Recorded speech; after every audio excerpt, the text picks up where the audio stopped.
And now, ladies and gentlemen, from the heart of the Inland Empire, right here in sunny Southern California, it's Robert Cardoza Live, where we talk about politics, money, and you. This is the intersection of business and politics. And now here's your host, Robert Cardoza. And welcome aboard. I am Robert Cardoza. You're listening to Robert Cardoza Live on the street at the intersection of business and politics. And boy, I want to tell you, we have got a fantastic show for you today. And you don't want to miss any part of it, I can guarantee you. You know, right off the bat on today's show, we're going to discuss what's in the news, new legislation, the IRS loses, and I'm going to answer your emails just like I always do. Now, special on today's show, we're going to have John Matthews, and we're going to be talking politics on that simulcast of ours on the Conservative Syndicate. And we'll have that little old wine drinker, John Hanson, with us, and he'll be here to talk about food and wine. But before we do that, I want you to know that at 3:01 p.m. Pacific time, it is currently 82 degrees here in the heart of the Inland Empire in sunny Southern California. You know what? We've got news breaking that we want to give you, and we're going to start it off with just an encapsulation. The 10 things that you need to know for today, Monday, your daily look at late-breaking news, upcoming events, the stories that'll be talked about all day today and tomorrow. And first off, we're going to talk about the Michigan gunman kills 6 in an apparent random shooting. Police are trying to piece together why Jason Dalton, a 45-year-old Uber driver, targeted the victims in an hours-long Kalamazoo rampage. And Rubio, Cruz battle to emerge as anti-Trump. Rubio and Cruz cast themselves as alternatives to the bellicose front-runner after Trump's South Carolina primary win. He just walked away with it, actually. And Clinton shakes off some anxieties with the Nevada win. Her solid victory helps quell some fears, but challenger Bernie Sanders looks to Super Tuesday to regain ground. And nearly 130 die in Syria bombings claimed by Islamic State. The blasts in Homs and Damascus highlight the threat posed by the extremists as the country's warring factions fight for the city of Aleppo and world powers chase a truce. Well, why the United Kingdom candidate says Britain should leave the European Union.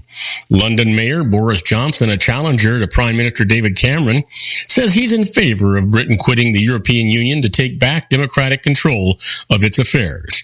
And what Pope asks the bishops to oppose in the Year of Mercy. Pope Francis urges Catholic leaders to take a stand against executions this year.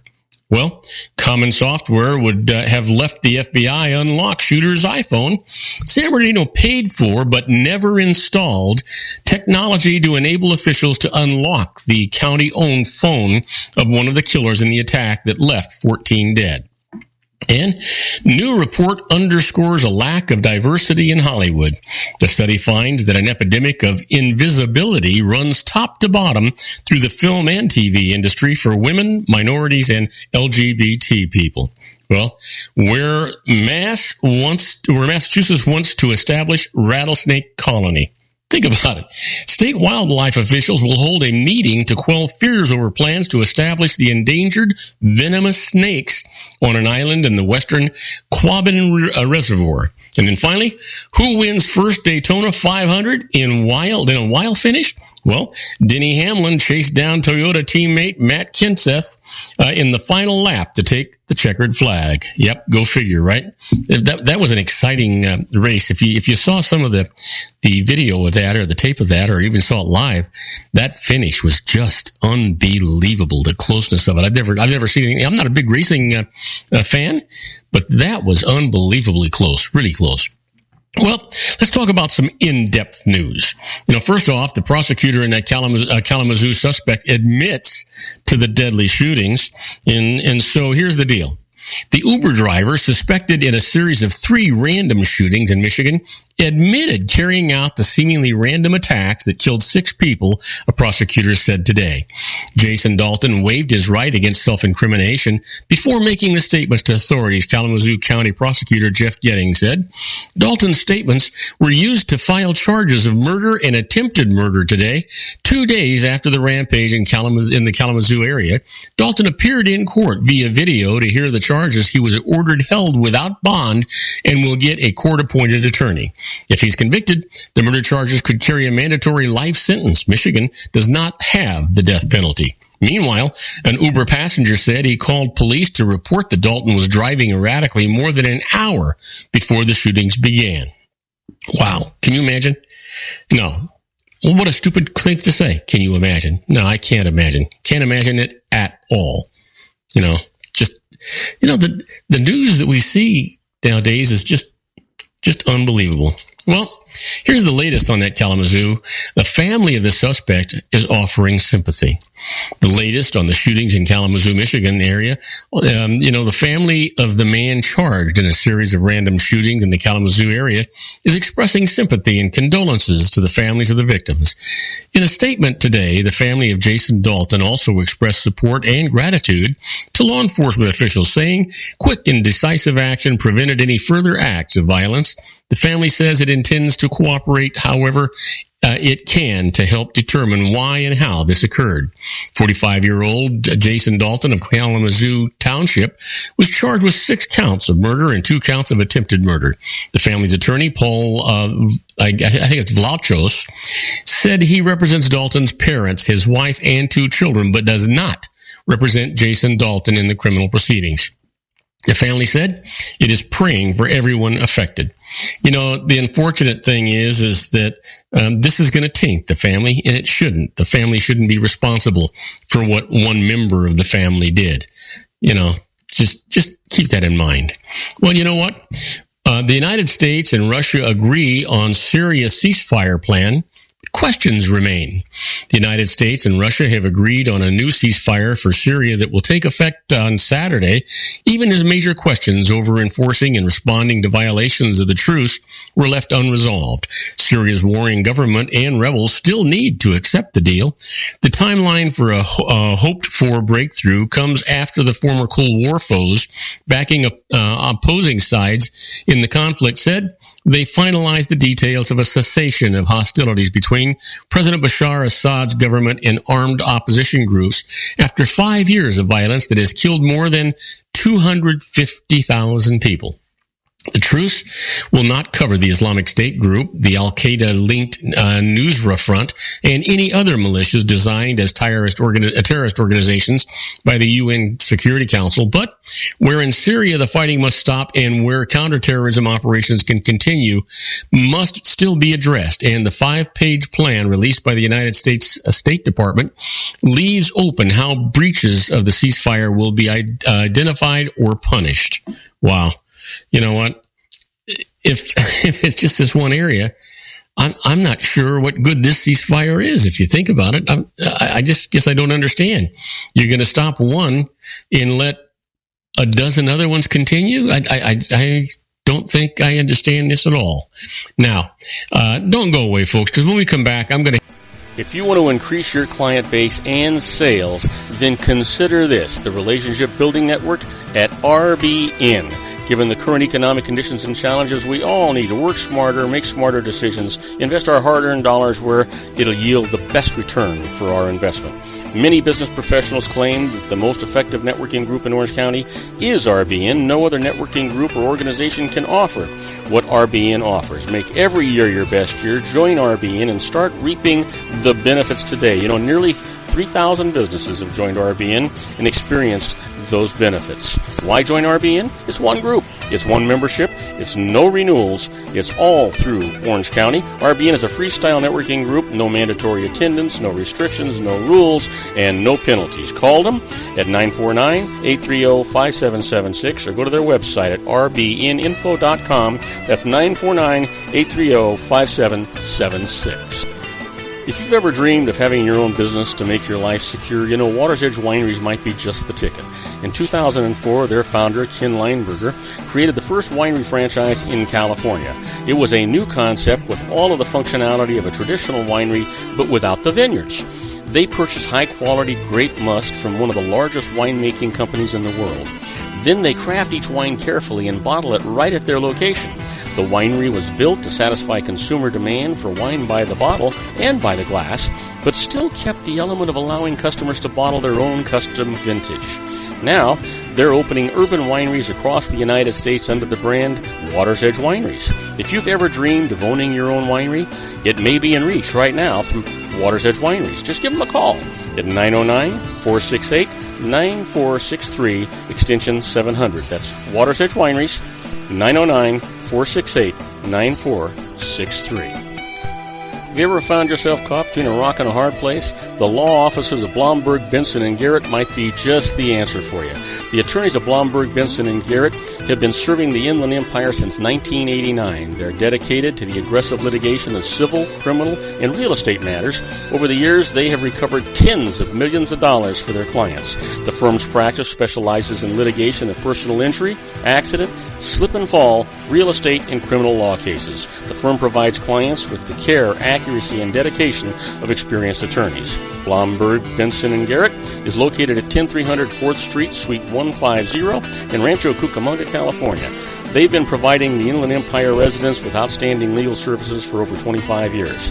They look forward to providing you with aggressive legal representation. Call them at 909-945-5000, where you can talk to a person, not a machine. That's 909-945-5000, the law offices of Blomberg, Benson, and Garrett. And now let's get back to our show where we talk about politics, money, and you. And I am Robert Cardoza. You're listening to Robert Cardoza live on the street at the intersection of business and politics. And we're talking news. You know what? This is a healthcare issue. Longtime uniter of Democrats now divides. Healthcare for all. It's a goal that tugs at the heartstrings of Democrats, but pursuing it usually invites political peril. Now, Bernie Sanders and Hillary Clinton are clashing over this core question for liberals, making it a wedge issue in the party's presidential primary. It's a choice between his conviction that a government-run system would be fairer and more affordable and her preference for step-by-step change at a time of widespread skepticism about federal power. The late Senator Edward Kennedy once championed a Sanders-like single-payer system, yet during nearly 47 years in office, Kennedy also embraced less sweeping and more politically feasible ideas. Healthcare realists greeted President Barack Obama's law as vindication, but with 29 million still uninsured and deductibles of over $3,000 for taxpayer-subsidized coverage, some Sanders supporters call it the Unaffordable Care Act. Healthcare for individual or everyone remains the aim for Democrats. The differences are over the best way to get there. It's compelling to see the long-standing argument over big revolutionary change versus more incremental change personified in two candidates, Bernie and Hillary, said John McDonough, an aide to Kennedy during the Obama health overhaul debate. The worry is about provoking a fatal backlash from the political right. Bernie speaks to the hearts of Democrats and Hillary speaks to the head, added McDonough, now a professor at the Harvard T.H. Chan School of Public Health. It's about who is more in tune with the actual opportunity and possibility of the time. Well, we'll see. There's no guarantees, right? No. Well, Donald Trump's favorite excuse? It was just a wee tweet. Yeah, I didn't stumble over it. I said wee tweet. Donald Trump has repeated inaccurate and racially charged crime statistics, reposted pledges of support from white supremacists, and retweeted dubious questions about the citizenship of his presidential rivals in an online following of more than 6 million people on Twitter alone. His response, when challenged, to dismiss all as nothing more than harmless retweets. Unlike any presidential candidate before him, Trump has fueled his campaign for the Republican nomination with a seemingly endless series of eyebrow-raising statements. It's a strategy unavailable to a conventional politician, but seemingly tailor-made for the billionaire businessman and master marketer. We've gone from a 24-hour news cycle to a 24-second news cycle, said GOP consultant Kevin Madden. So right when you think Trump is about to endure a concentrated level of scrutiny for a false statement or a latest outrage, he's on the next controversy. Yet, Trump's pattern of repeating things that are false or just unseemly and then refusing to take responsibility would undoubtedly pose a challenge should he move into the White House, where a president's casual utterance of late-night tweet could move financial markets or spark a diplomatic incident. Well, we'll see what nothing else we can do. We'll see what happens, huh? Well, how about this? Some victims in the mass shooting support efforts to hack the iPhone. Well, some victims and affected families in the mass shootings in Southern California will file court papers in support of a U.S. magistrate judge's order that Apple Incorporated helped the FBI hack into a locked iPhone as part of the terrorism investigation, a lawyer and others said today. A Los Angeles attorney, Stephen Larson, said he represents at least several families of victims and other employees he declined to identify, but who were affected by the shootings. He said the U.S. attorney in the case, Eileen Decker, sought his help. Larson said he will file a brief supporting the Justice Department before March the 3rd. The victims have questions that go simply beyond the criminal investigation in terms of why this happened, how this happened, why they were targeted. Is there anything about them on the iPhone? Things that are more of a personal victim view, Larson said. So, you know what? I'm torn, but the more I learn about this, the more I see that this is something that we shouldn't have to have Apple do. The county of San Bernardino actually had purchased and owned the software that would have allowed them to unlock any phones owned by the county, and this was one of them, and they chose not to install the software. Well, shame on the county, for Pete's sake. And now they want to take away the rights of you and me and the rest of our citizens, and perhaps the free trade of the business that set this up. I think this is a dangerous precedent to set. That's kind of just where I'm coming from with this anyway. How about this? Experts say the FBI iPhone unlocking plan for Apple is really risky. You know, in its battle with Apple over an extremist iPhone, the FBI says neither the company nor anyone else has anything to fear, although they want to compel assistance from Apple to unlock a phone used by San Bernardino mass shooter Saeed Farouk. Officials say the techniques they propose are limited in scope and pose no risk to the privacy of other iPhone users.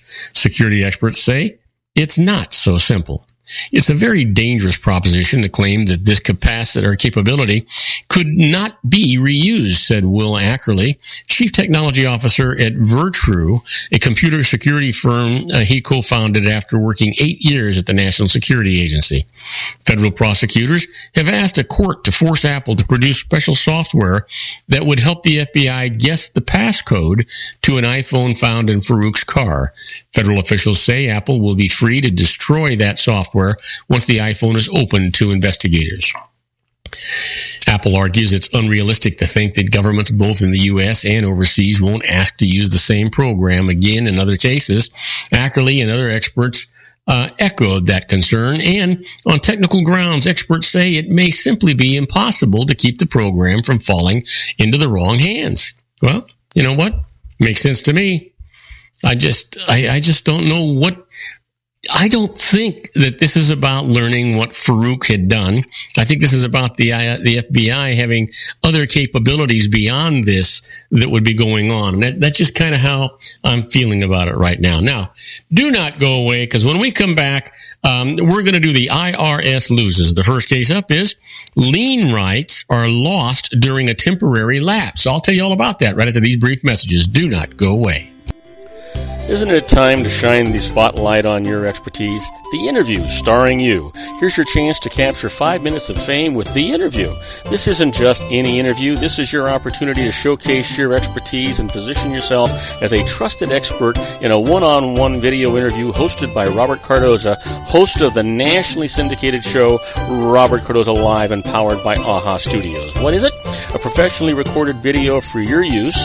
Robert Cardoza interviews you on the set where he records his show. Professional interview showcases your expertise and value, shot in a state-of-the-art studio. And what's in it for you? Gain credibility as an expert, earn the trust of your target market, educate in a way that intrigues your audience, gain a powerful marketing tool that offers dozens of uses, website, video sharing sites, social media, email, DVDs, direct mail, lobby video, resumes, profile building, all that kind of stuff. Association with the nationally syndicated celebrity. That's right. And let's talk about AHA Studios. AHA is a strategic marketing firm that leverages the powerful in visual persuasion to help your business create powerful messages that connect with your target market.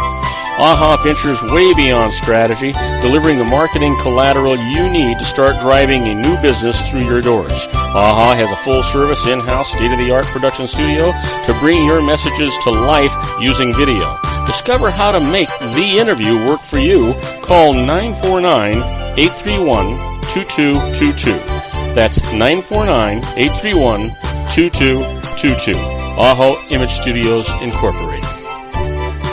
Dr. Stephen Tidwell, Gentle Family Dentistry in a caring, personalized environment. Here at Dr. Tidwell's office, we are dedicated to helping you keep your teeth healthy.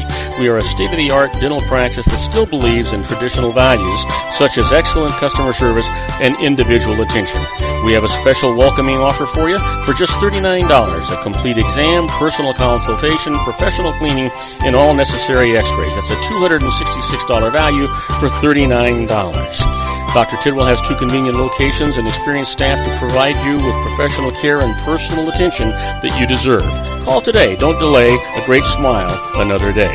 Call 909-944-7308. That's 909-944-7308 for Rancho Cucamonga or San Bernardino.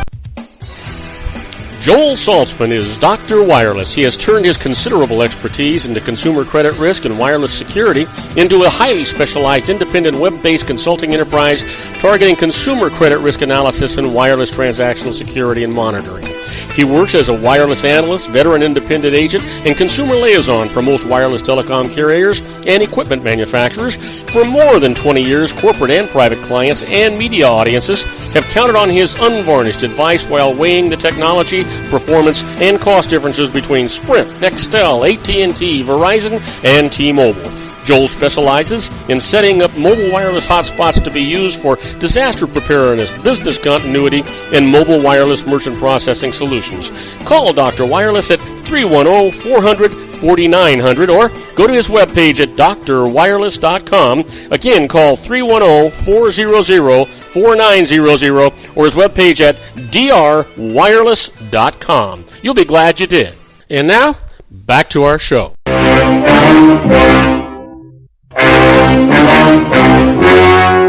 The story you are about to see is true. The names have been changed to protect the innocent.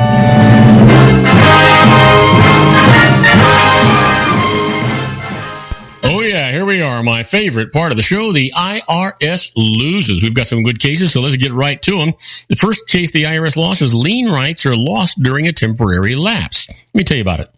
The IRS placed a lien on investment real estate owned by a person who owed back taxes. Now, later, after negotiations over the tax bill, the IRS released the lien.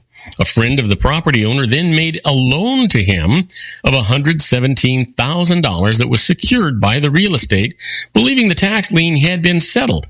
But soon after that, the IRS revoked its release of the lien and refiled it at the courthouse.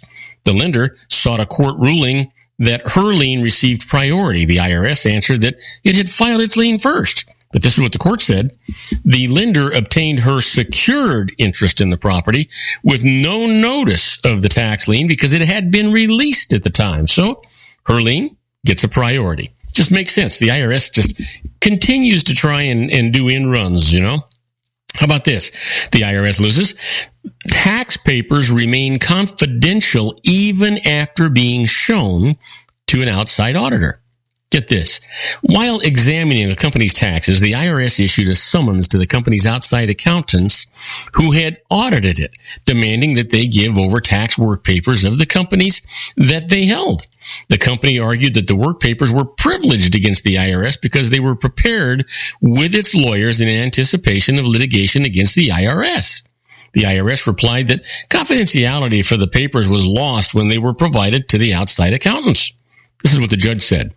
The papers were given to the accountants under a written confidentiality agreement, so they remain privileged against the IRS. You know, they keep trying and trying, right? How about this? Try this. Consider using a fiscal year for your small business. You ever think about this? Individuals report their income to the IRS on a calendar year basis. So when starting a new small business, they usually use a calendar year for it too. But don't overlook the possibility of having the business compute its income using a fiscal year, one that ends on the last day of a month other than December. For a seasonal business, this can provide significant benefits. Let me give you some examples of this. If a business's busy season is during the year-end holidays, its managers may then have neither the time nor the information needed to conduct year-end tax planning to be in place by December the 31st. But if the business's year-end is delayed until perhaps March the 31st, the managers will then have more time to both gather information and take action. Now, there may also be opportunities to offset a company's income with its expenses or losses by choosing a non-calendar fiscal year based on the company's financial particulars.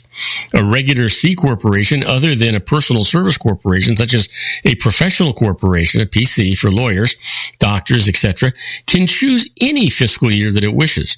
Now, pass-through entities, partnerships, and S corporations must obtain IRS permission to use a fiscal year by showing that they have a seasonal business or some other justification, or by making a Section 444 election. Now, to do so, the file Form 8716 election to have a tax year other than a required tax year. Now, PCs can also, as a professional corporation, can also make a Section 444 election on this form.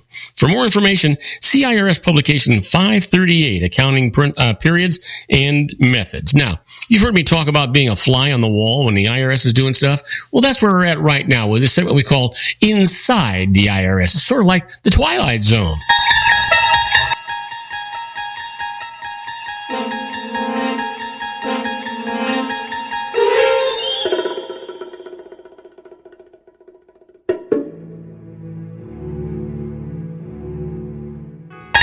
Yeah, now, these are not tax court cases, but these are precedents and things that the IRS has done and made decisions on that you can actually use to your benefit, if you handle them the proper way. Now, let's talk about leasing versus buying equipment for your business. Even though a transaction is structured as a lease, the IRS may take the position that you really purchased that asset. Now, the consequence of that? Instead of deducting the entire monthly lease payments, you'll be required to depreciate the cost of the asset using IRS guidelines. The IRS will generally challenge a leasing transaction if you're able to purchase the equipment for a nominal fee at the end of a lease. So here's the strategy. Ask your accountant to help structure a lease to make sure that it'll survive an IRS challenge. Not so difficult to do. Just keep in mind that that's exactly where you want to go and what you want to do with these things. How about this? When a tax return is fraudulently prepared, the accountant who prepared the tax return may be susceptible to pressure from the IRS agent who discovers that he or she helped the taxpayer coordinate a transaction that resulted in a tax evasion. Here's an example. The accountant advised the taxpayer that business deposits made into a checking account should be classified as loan payments to avoid reflecting them as income on the tax return. When faced with going to jail, the accountant will likely tell the IRS agent everything he wants to hear. The self-defense here: when a tax return was fraudulently prepared, the accountant who prepared it should never represent the taxpayer before the IRS. The taxpayer should hire an experienced tax attorney who will be able to rely on attorney-client privilege to avoid providing incriminating information to the IRS. You know what? You just always want to make sure that you're using a licensed professional. You hear me say it all the time. They're generally always going to save you more money than what they cost you. And you know what? They have to have errors and omissions insurance. It's one of the requirements of their licensing. Same thing as malpractice insurance, which means if they make a mistake, they pay the piper. Now, do not go away, because when we come back, we're going to be with our own John Matthews, and we're going to be talking politics on our syndicated show with John. Don't go away. We'll be right back after these brief messages. If you want to increase your client base and sales, then consider this. The Relationship Building Network at RBN. Given the current economic conditions and challenges, we all need to work smarter, make smarter decisions, invest our hard-earned dollars where it'll yield the best return for our investment. Many business professionals claim that the most effective networking group in Orange County is RBN. No other networking group or organization can offer what RBN offers. Make every year your best year. Join RBN and start reaping the benefits today. Nearly 3,000 businesses have joined RBN and experienced those benefits. Why join RBN? It's one group. It's one membership. It's no renewals. It's all through Orange County. RBN is a freestyle networking group. No mandatory attendance, no restrictions, no rules, and no penalties. Call them at 949-830-5776 or go to their website at rbninfo.com. That's 949-830-5776. If you've ever dreamed of having your own business to make your life secure, Water's Edge Wineries might be just the ticket. In 2004, their founder, Ken Lineberger, created the first winery franchise in California. It was a new concept with all of the functionality of a traditional winery, but without the vineyards. They purchase high-quality grape must from one of the largest winemaking companies in the world. Then they craft each wine carefully and bottle it right at their location. The winery was built to satisfy consumer demand for wine by the bottle and by the glass, but still kept the element of allowing customers to bottle their own custom vintage. Now, they're opening urban wineries across the United States under the brand Water's Edge Wineries. If you've ever dreamed of owning your own winery, it may be in reach right now through Water's Edge Wineries. Just give them a call at 909-468-9463, extension 700. That's Water's Edge Wineries, 909-468-9463. Have you ever found yourself caught between a rock and a hard place? The law offices of Blomberg, Benson, & Garrett might be just the answer for you. The attorneys of Blomberg, Benson, & Garrett have been serving the Inland Empire since 1989. They're dedicated to the aggressive litigation of civil, criminal, and real estate matters. Over the years, they have recovered tens of millions of dollars for their clients. The firm's practice specializes in litigation of personal injury, accident, slip and fall, real estate, and criminal law cases. The firm provides clients with the care, accuracy, and dedication of experienced attorneys. Blomberg, Benson, & Garrett is located at 10300 4th Street, Suite 150 in Rancho Cucamonga, California. They've been providing the Inland Empire residents with outstanding legal services for over 25 years. They look forward to providing you with aggressive legal representation. Call them at 909-945-5000, where you can talk to a person, not a machine. That's 909-945-5000, the law offices of Blomberg, Benson, & Garrett. And now let's get back to our show where we talk about politics, money, and you.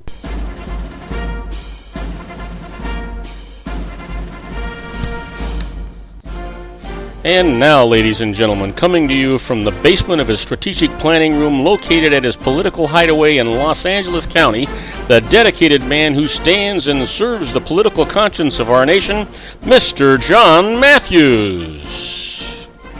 And I am Robert Cardoza. You're listening to Robert Cardoza live on the street at the intersection of business and politics. We're at 3:33 p.m. Pacific time. Currently 81 degrees here in the heart of the Inland Empire in sunny Southern California. It's on its way down to 54 degrees. But if you're listening to us on our global network and you're listening in New York City, well, it's 49 degrees and clear. And in Chicago, Illinois, 41 degrees and overcast. But I'll tell you somebody who's not overcast, my good buddy John Matthews. He's waiting in the wings, and we got a lot of things to talk about. Hey, John, buddy, how you doing today? I'm doing just most excellent. How about you? You know what? It's Monday, and it just feels really good. I don't know why. Monday, I'm usually dreading the rest of the week, but not happening to me today. Hey, listen, I know that you're really, really busy these days, and you're doing an outline on your new book. I was hoping you might be able to just give us a little overview of what your book is going to be about. Well, the title of the book is called "The Day the Music Died." And it's how apostasy. The title. I guess I should just give you the entire title. The Day the Music Died: How Apostasy and Liberalism Have Undermined a Republic. And it is a type of. When people ask me to describe it, it's a manifesto coming from an evangelical Christian conservative, and how I view what's happening to our country. And how this has all come about. And it centers a lot on the relationship that has evolved between Christianity, and liberalism. There's a lot of it. It's just has taken over the church, and so it's a little bit academic, but mostly subjective in terms of how I look at things, my worldview, that kind of thing. And we spend time. We're going to be spending time in the book. The book's going to cover fundamental history about how our republic came to be, how the media has played its part in taking apart the republic, how liberalism has advanced its agenda over the years, over the decades now, and then how the church has basically sat silent the whole time and watched it happen. And now everybody's worried about losing their tax-exempt status, but they don't know what to do to fix it. So it's combination. It's a progressive, if I can use that word without sounding like a liberal. It's a progressive history of how our country was founded, on what basis, and how it has turned into what it is today. Well, I don't know where you're finding the time for this. You're broadcasting on a number of stations. You're writing your show every day. You're trying to stay current with all the current events and the politics that are going on. And boy, there's a lot of that going on. And on top of all of that, you're writing a book that you're hoping to have published by the end of June, I understand? Yeah. I've actually been working on this. I'm embarrassed to say I've been working on it since 2012. And but because I've been sticking it in between everything else, I haven't really been able to get it, all together. I've got it's like spread out on all these different papers and notes and everything else. And I finally said, you know what, this year is a crossroad election for our nation, and I need to get this thing out there so people can read it before the election in November. And so I just forced myself and said, okay, I'm going to do this.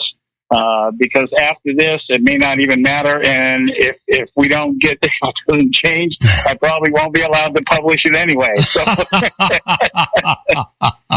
Well, you know what? I can't hardly wait to read it, John. I know that it's going to be just filled with a lot of information and a lot of observations that you've made over the years. That's the one thing that I really enjoy about you, is that you're no BS from you.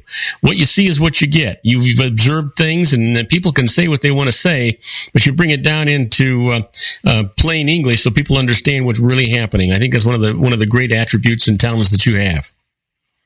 Yeah, I'm not ashamed that I'm biased. I'm not ashamed that I'm conservative. I'm not ashamed that I'm a Christian. If people can't deal with it, that's fine. But I still believe that as Americans, we're allowed to be what we want to be. And, yeah. You can disagree with me all you want. And, I'll smile at you as I tell you you're wrong, but you still have, hey, John, have the right to believe. Yeah. Hey, John, you can't help it. You could tell them they were right, but then you'd be wrong. No, I'm not wrong. Well, you know what? You were saying something about you're proud to be a conservative, and I also am proud to be a conservative. But I got to tell you, as of late, it's pretty tough to tell people I'm a Republican. I'm sorry? I say I'm proud to be a conservative, but as of late, it's really tough to tell people I'm a Republican. Well, I quit using that brand a long time ago, because Republican doesn't mean conservative anymore. So just like, and this is one of the things I cover in the book, is the fact that there's a lot of conservatives that aren't even conservatives anymore. We've lost our identity through the narrative that the left has been carrying on now for the better part of 50, 60 years. And they have advanced in inches, and sometimes in feet, and sometimes in miles. And this administration that is getting ready to depart, God, I'm so glad to hear. But it went into overdrive. Now people just think this is kind of like something that just came out of the blue. That Barack Obama was the guy that created this. He didn't. He's the one that figured out the timing was right to go full throttle, and that's what he's done. So it's been a process of at least 60 years now that we can look at. I can look back in history, and you can see the things that put everything into place that has allowed this evolution of leaving the idea of a republic behind, which is based primarily on individual responsibility and accountability. That's the essence of being a Republican. And we don't see that today in people. It's all, let's blame somebody else for our problems, or let's let somebody else take care of us because we're either too lazy or we feel inadequate, or maybe we've had some bad luck. I mean, and so because of that, we developed this attitude that somebody else needs to pick up the pieces for us. Yeah. And that has allowed the vacuum to be created that have allowed people like Barack Obama and Hillary Clinton and Bernie Sanders and the rest of them to step in and say, hey, follow me, I'll take you to utopia. And all you have to do is give up your freedom to get there. Well, I was going to send you a sympathy card, because your good buddy saw the light. Jeb Bush finally decided to fold all his cards. Well, I was, I walked into church. I walked into church yesterday. It was so funny. I walked into church yesterday, and the first thing I'm greeted with is about 3 people in the church saw me come in, and they go, hey, what's the deal? Jeb Bush dropped out. And I just looked at him and said, yes, there is a God.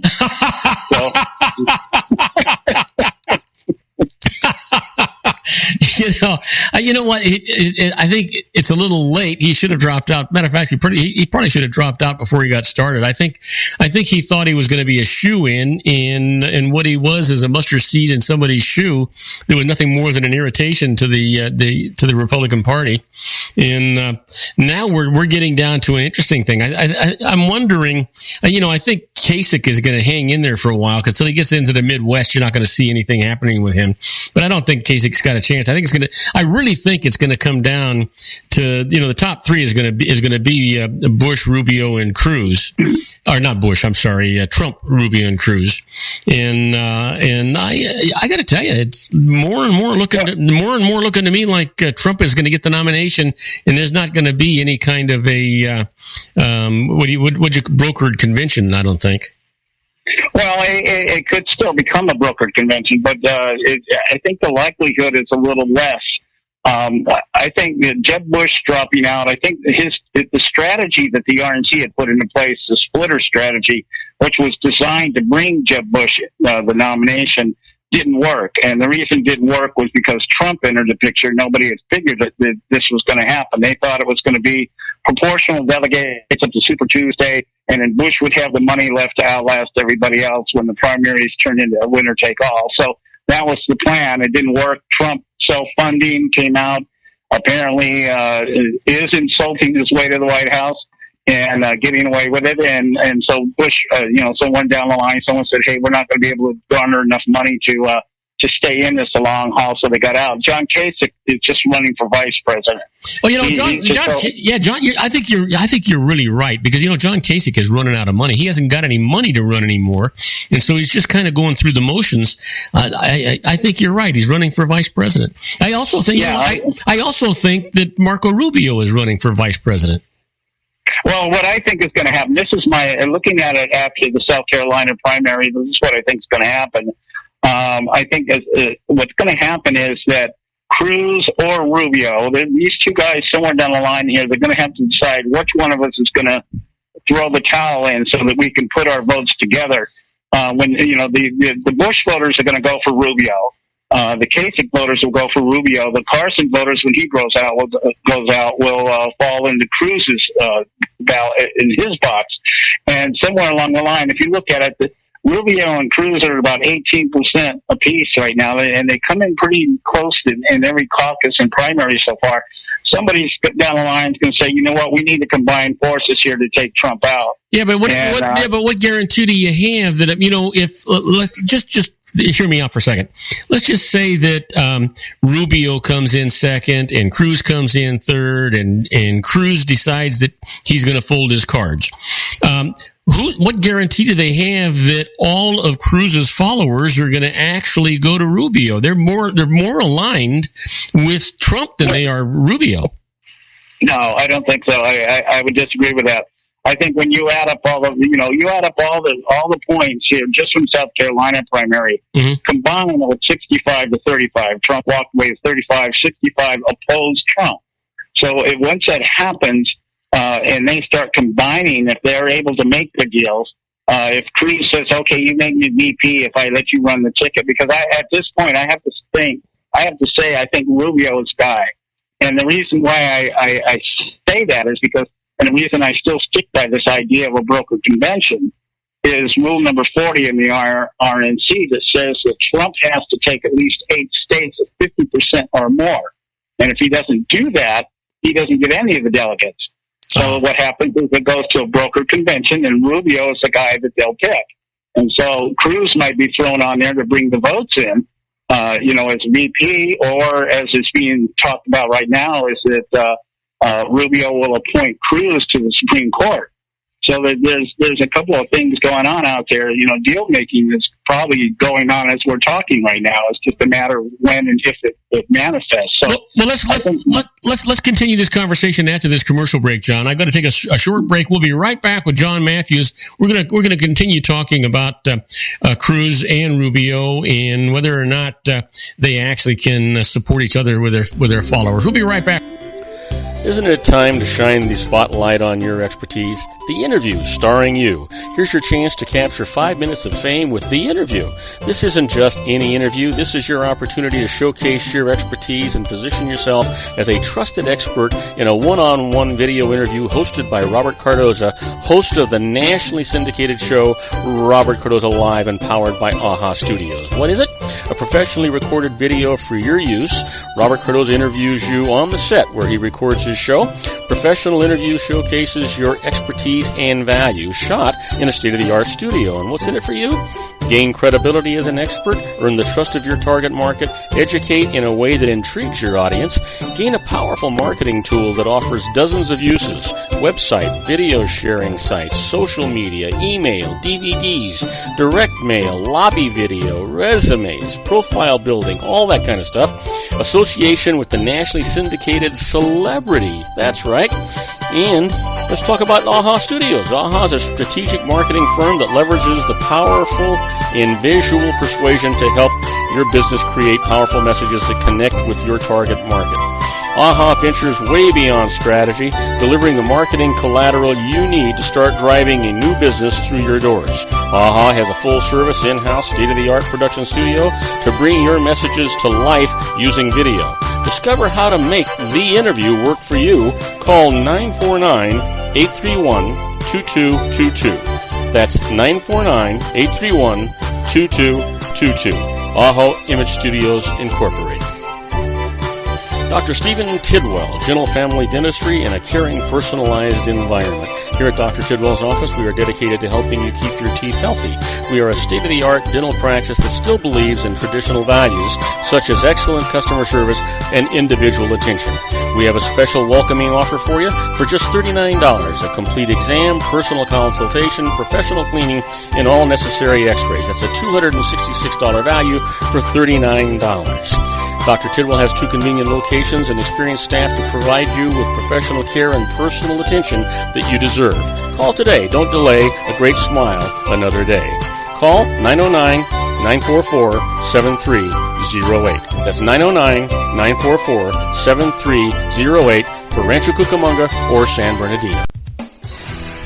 Joel Saltzman is Dr. Wireless. He has turned his considerable expertise into consumer credit risk and wireless security into a highly specialized independent web-based consulting enterprise targeting consumer credit risk analysis and wireless transactional security and monitoring.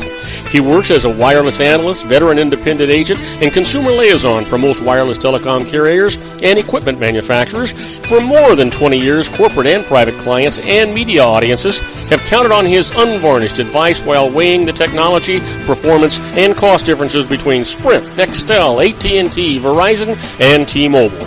Joel specializes in setting up mobile wireless hotspots to be used for disaster preparedness, business continuity, and mobile wireless merchant processing solutions. Call Dr. Wireless at 310-400-4900 or go to his webpage at drwireless.com. Again, call 310-400-4900 or his webpage at drwireless.com. You'll be glad you did. And now, back to our show. And I am Robert Cardoza. You're listening to Robert Cardoza Live on the street at the intersection of business and politics. We're talking to my good friend John Matthews and his conservative syndicate corner. And basically, John, we were talking about Cruz and Rubio and Trump, but I was kind of wondering what you thought if Michael Bloomberg jumps in as an independent here by March.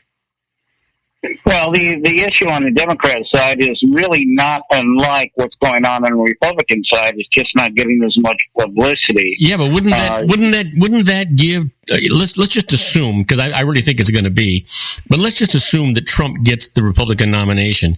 If Bloomberg jumps in and he splits that vote between Hillary, who I think is probably going to wind up getting a nomination, but whether it be Hillary or Sanders, if Bloomberg jumps in, he's going to split that vote, giving the Republicans a much better shot at the White House, don't you think? Well, I think at this point, Gage, just what's going on in the primaries, I don't think that would really be a big issue, because right now there's 3 Republicans voting for every Democrat. And, Hillary's, and she's just squeaking by. She squeaked by in 2 primaries, one caucus, one primary, and she lost in the other primary. And they're voting, like you said, 1 Democrat showing up in polls for every 3 Republicans are showing up right now. On the other side. So unless they somehow inspire the Democrat base to get out en masse, which I don't see happening. That's the problem. Is Hillary's got a personality problem. She's got an honesty problem. Bernie Sanders is wacko as all get out. So, it's old. I call him Uncle Pull My Finger Bernie, because that's the kind of guy he is. And so I think what the Democrats are going to have a real problem with is getting voters to turn out at all. And, they'll get some of the minorities to turn out, but they won't turn out like they did for Obama. That's already been proven in these primaries that have already taken place. The thing that nobody's paying attention to is the fact that right now Hillary has over 400 delegates to Bernie Sanders' 50 or 60. Yeah, because of that's because of the super delegates, right? Right. And so if Sanders if he was really capable of taking, just let's say he takes the next 10 primaries, whether he squeaks by or he wins by a large amount, then those super delegates are going to be a little bit more wary about giving Hillary their votes, because now the issue is super delegates are bought and paid for. These are elected officials. These are people that have been elected to a Democrat office in these respective states, and they've been given money by the DNC for their campaign. So they have an obligation to go where the DNC wants to go, but then they have to worry about their image if they're throwing votes at somebody that is just getting waxed. So, that's the only way that's going to overcome that. But I think the key to this whole thing with Hillary is whether or not there's actually an indictment that comes against her, or if something gets out into the public in such a way that the court of public opinion turns completely against Hillary. At that point, I think you're going to see old Uncle Joe. I think at that point they'll pull Joe back in, Joe Biden, and they'll go with that, because that would be the best fix for trying to continue the Obama legacy, is to put Joe Biden in there. Mike Bloomberg, I think, is, it's a wild card, but I don't think it really has affected anything at this point. Yeah, you know what I saw, and I wish I could tell you exactly where I'd seen. I had seen Joe Biden in some kind of an interview over the weekend, and it was the first time that I heard him saying that he regretted the decision that he had made not to run. And so, generally I had figured when he made that decision, well, it's all over. There's no coming back on this. But my gut tells me that you're right here, John, that he would be the only logical white knight to come in if Hillary gets indicted. Yeah, and he would be the one that would allow the states to overcome their rules and regulations to say that you have to be on the ballot by such and such a time. It would have to come through a Democratic brokered convention where they say this is going to be our guy, and then the states would all comply. But if he just jumped on the ballot, he'd have to go in as a write-in, and even that would, that I don't know what the things are right now, but he might be able to do it. He might be able to pull it off. Let me ask you something, because I really don't know I don't know the answer to this, John. I understand that each candidate has to qualify to get on the primary ballots, but when you're chosen to be the nominee, does the party itself have they already prearranged for the ballot issues to be taken care of? The party actually takes care of that, don't they? Well, this is the way I would speculate it's going on. I have to hand it to the Democrats. They are much more organized than the Republicans. And I would imagine right now it's somewhere in a dark room, somewhere down in a basement, underneath Wasserman Schultz's office over there at the DNC. There's people sitting down there figuring out how quick they can get Joe Biden on the ballot, or some, they're plotting their backup strategies. That's going on right now. And so whatever happens, if you notice, like, if you look at protests that are going on right now, like as soon as Scalia died, there was immediate protests out there, and all the signs that all the demonstrators had, pre-printed signs, professional pre-printed, fill the vacancy. Somebody knew this was coming down the pipe. And so, they're already got their machine in motion, and I can guarantee you that within 24, 48 hours, whatever they're going to do, they would be out in the mainstream and be functional, and it would accomplish whatever goal they have set. You know what? I think you're right. It begs you to understand how the heck the GOP organized this fiasco of 17 people running for president, and the little boys stage and the big boys stage, and how they changed the rules in the middle of all this stuff. They've got the Republican group were just castigating each other. I don't know how, when you drop out, you've been castigating somebody for 3 months, and now all of a sudden you're going to say he's the greatest thing since chopped liver. I don't understand how they do that. Well, the thing is, this isn't something that they've just been doing as they've gone along. They started the splitter strategy back in 2012 after the Mitt Romney loss, when they realized that they were not going to get a moderate candidate up there unless they did something to change the rules. Jeb Bush was the guy, but their polling and surveys showed that Jeb Bush was less popular than Mitt Romney. So they started their rule changes. In fact, they did some of the rule changes back in 2012 when Romney was running, to make sure that he would get the nomination. So then they just began to add to it. In 2014 is when they changed the Rule 40, which went from 5 states to 8 states, 50% majority of the vote, or all votes are off, and that means a broker convention. Now, I hear, Rubio was asked about it the other night, and he himself said, well, it's not out of the question. Hey, John, John, unfortunately, we're gonna have to continue this on Friday. We're out of time here, but I'd like you to give a plug. I'd like you to give a plug to your show. All right, yeah, just come to our website. You can find out anything you want to know. You can listen to the show live from our website Monday through Friday, 3 to 5 out on the West Coast, 6 to 8 out on the East Coast. And just go to our website, theconservativesyndicate.net. You'll find out what you need to know about the show. We got archives, our bios are out there. Everything you want to know about us is there. That's theconservativesyndicate.net. Okay, hey, John, thank you so much for being on the show. I know you're taking time out of a busy day writing that book, and I'll look forward to talking to you on Friday. All right, take care, my friend. All right, take care. Now, the rest of you, do not go away, because we'll be right back after these brief messages with our own little old wine drinker, John Hanson. We'll be right back, folks. Don't go away. If you want to increase your client base and sales, then consider this, the Relationship Building Network at RBN. Given the current economic conditions and challenges, we all need to work smarter, make smarter decisions, invest our hard-earned dollars where it'll yield the best return for our investment. Many business professionals claim that the most effective networking group in Orange County is RBN. No other networking group or organization can offer what RBN offers. Make every year your best year. Join RBN and start reaping the benefits today. Nearly 3,000 businesses have joined RBN and experienced those benefits. Why join RBN? It's one group. It's one membership. It's no renewals. It's all through Orange County. RBN is a freestyle networking group. No mandatory attendance, no restrictions, no rules, and no penalties. Call them at 949-830-5776 or go to their website at rbninfo.com. That's 949-830-5776. If you've ever dreamed of having your own business to make your life secure, Water's Edge Wineries might be just the ticket.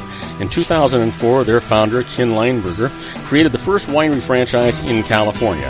It was a new concept with all of the functionality of a traditional winery, but without the vineyards. They purchased high-quality grape must from one of the largest winemaking companies in the world. Then they craft each wine carefully and bottle it right at their location.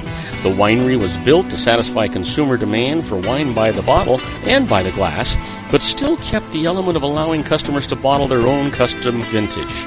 Now, They're opening urban wineries across the United States under the brand Water's Edge Wineries. If you've ever dreamed of owning your own winery, it may be in reach right now through Water's Edge Wineries. Just give them a call at 909-468-9463, extension 700. That's Water's Edge Wineries, 909-468-9463. Have you ever found yourself caught between a rock and a hard place? The law offices of Blomberg, Benson, and Garrett might be just the answer for you. The attorneys of Blomberg, Benson, and Garrett have been serving the Inland Empire since 1989. They're dedicated to the aggressive litigation of civil, criminal, and real estate matters.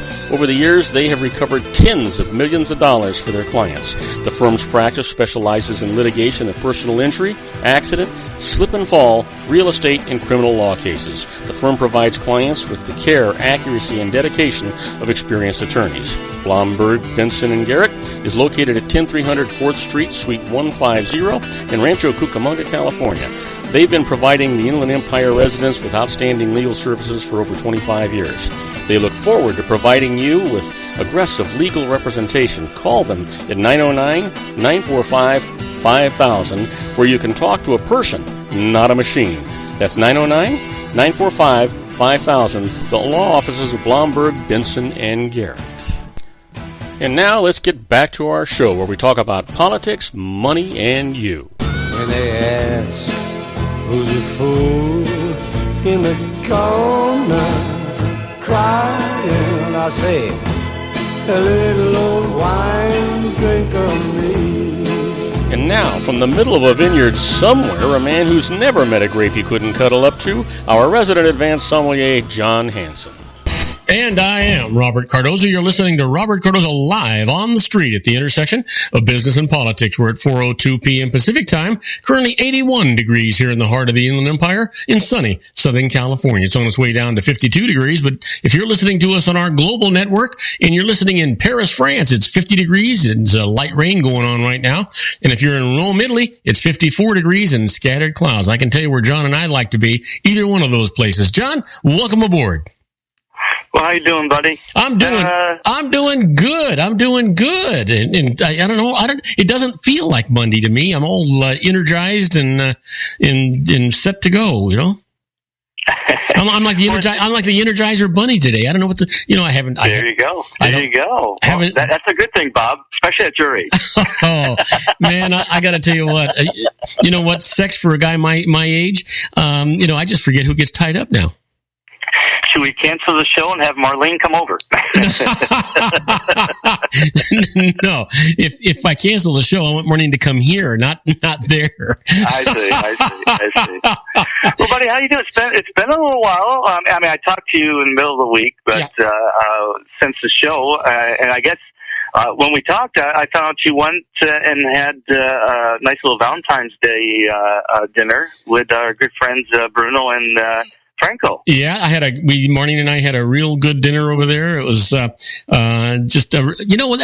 a joy of a place to be at. And they had it all decorated up for Valentine's Day and all lit and all that kind of stuff. And of course, Bruno came to the table and Franco came to the table and the maitre d' came to the table and it made it really, really nice. And the people that were in the restaurant are looking around and saying, "Well, who the hell is that guy?"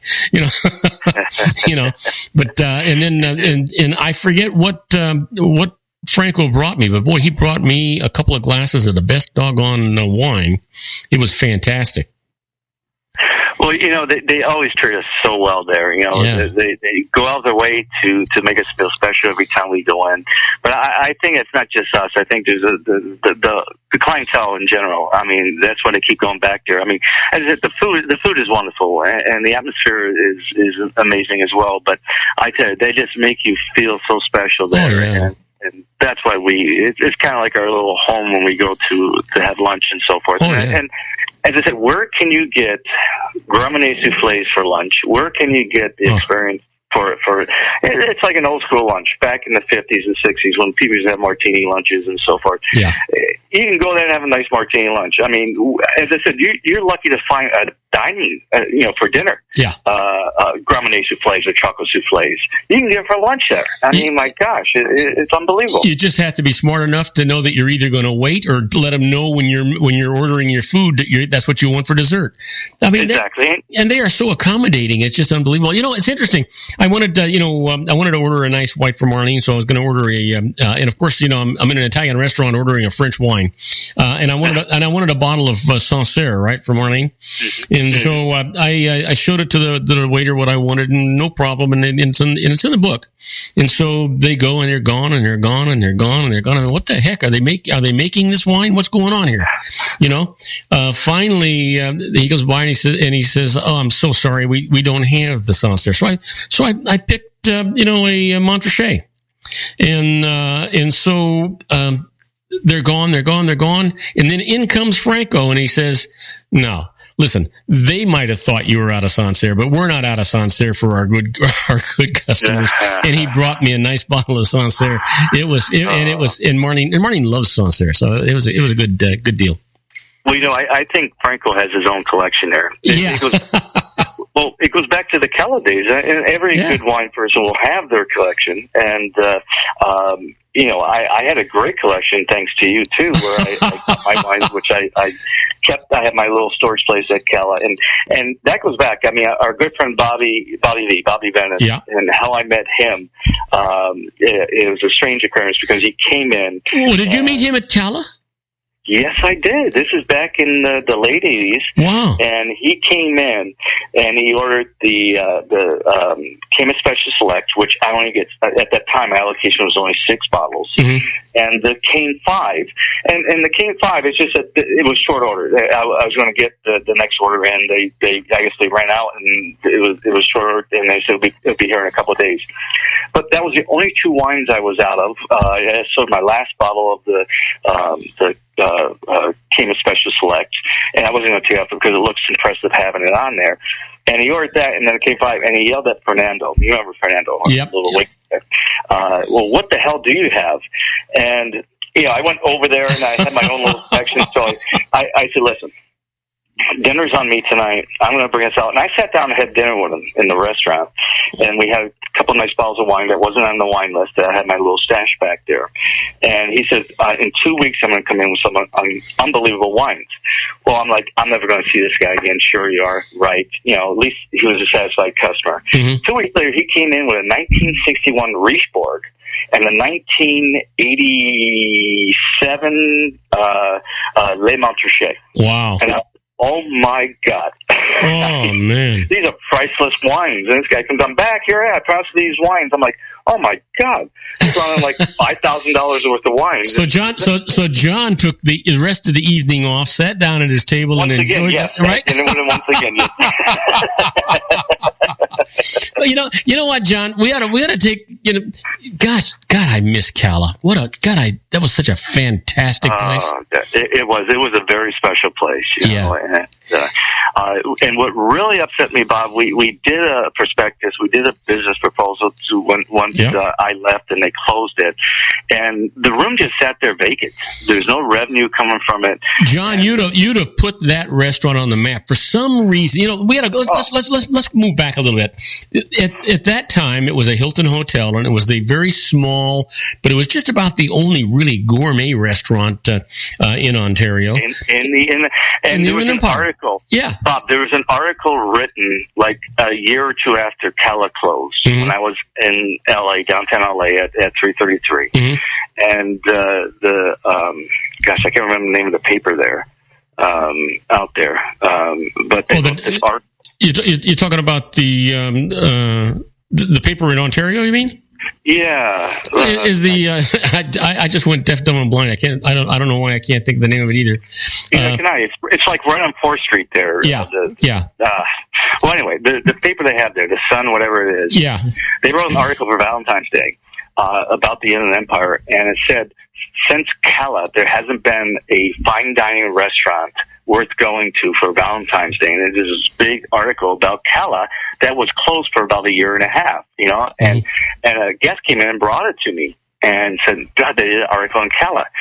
So we decided to go back and try to reopen Cala because, as I said, after I left, it changed hands. It was a Chevron Land Development owned it, and it went to, I can't remember who bought it, but it went to a couple of hands, and it was just a vacant room. So there's no revenue. And we made this nice prospectus up where they would get a portion of our sales. They would get all the room nights from when we did wine dinners. Because every time we did wine dinners, we had about 12 room occupancies just from that, because people would come down and say, we're going to go have a good time and just stay at the hotel. Yeah.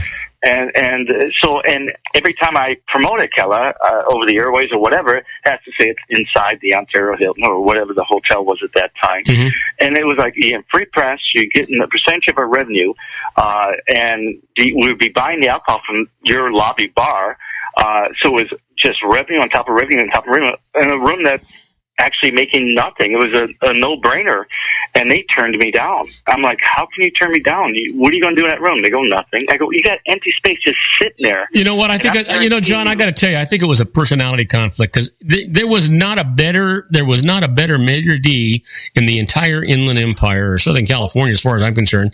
The best run restaurant. The food was phenomenal. The profit potential for the hotel was great. For some reason, the hotel never, ever promoted that restaurant.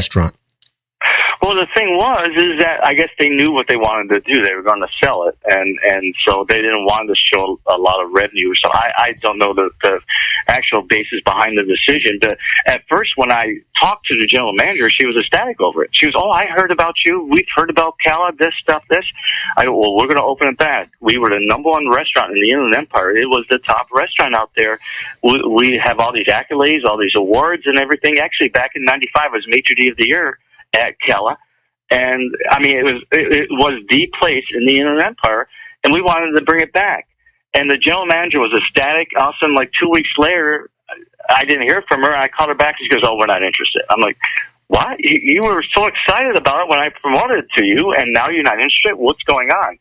So evidently, when she promoted to the upper echelon, they said, that's not what we want to do. We want to show losses or so. I don't know what they wanted to do, but it definitely wasn't making money there.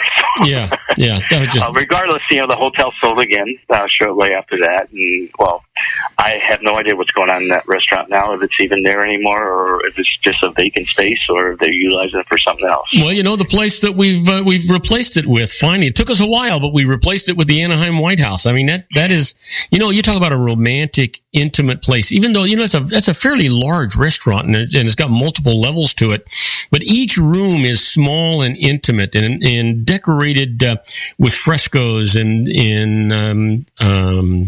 canvases and lights and stuff. It's absolutely just magnificent.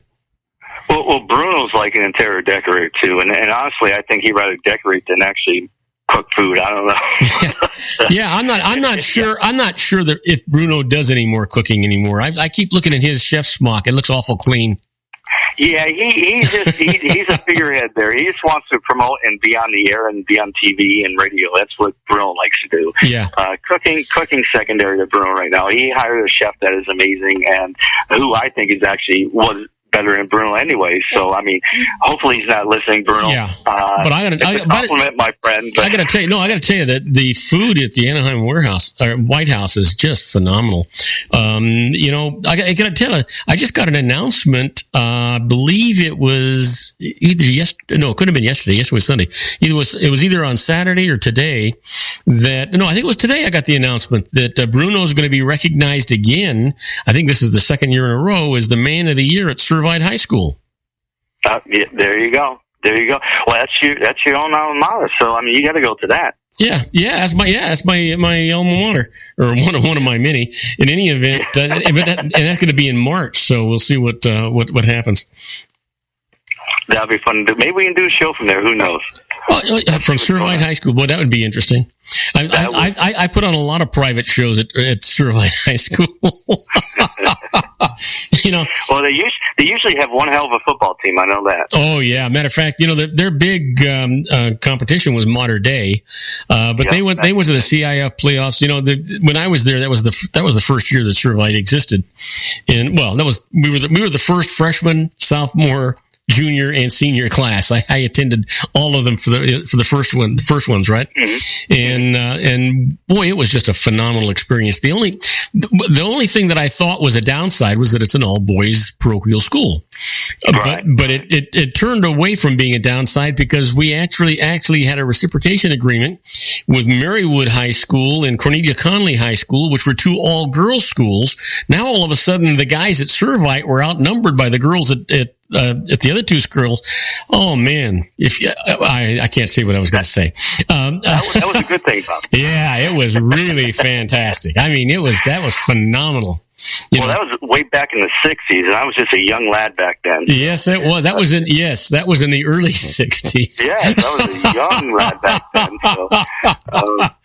So listen, we've got 3 minutes before we have to take a break.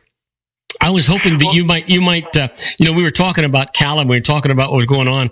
I'd love for you to just take 3 minutes and tell that story about your, how you used to actually store wine for me at Calla, and you were getting wine too, and we were both taking advantage of a magnificent discount that we had. Yeah, definitely tell that.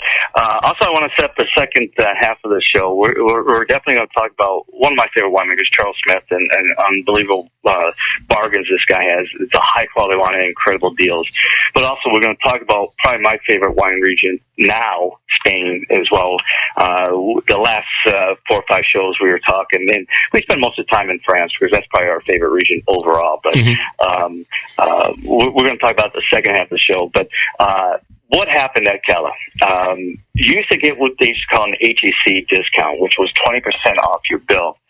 And Bob, you were there, I don't know, I want to say at least twice a night, and probably about 3 to 4 times for lunch a week.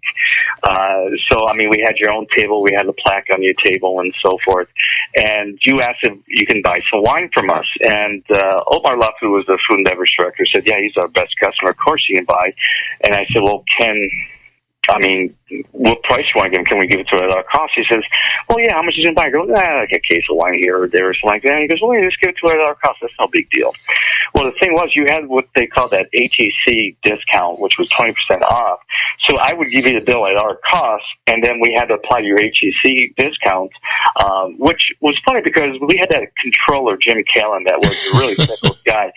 And I don't know how the discounts were applying to alcohol, but they were for some reason. So I did see it. So I was actually getting it at 20% less than it cost you. You were getting that 20% less than wholesale. So you were getting the best deal in town. And then I started realizing and getting on the bandwagon too and said, Bob, you know what? I'm going to buy a case of wine from you. and yeah, I'll be happy to store your wine here, Bob.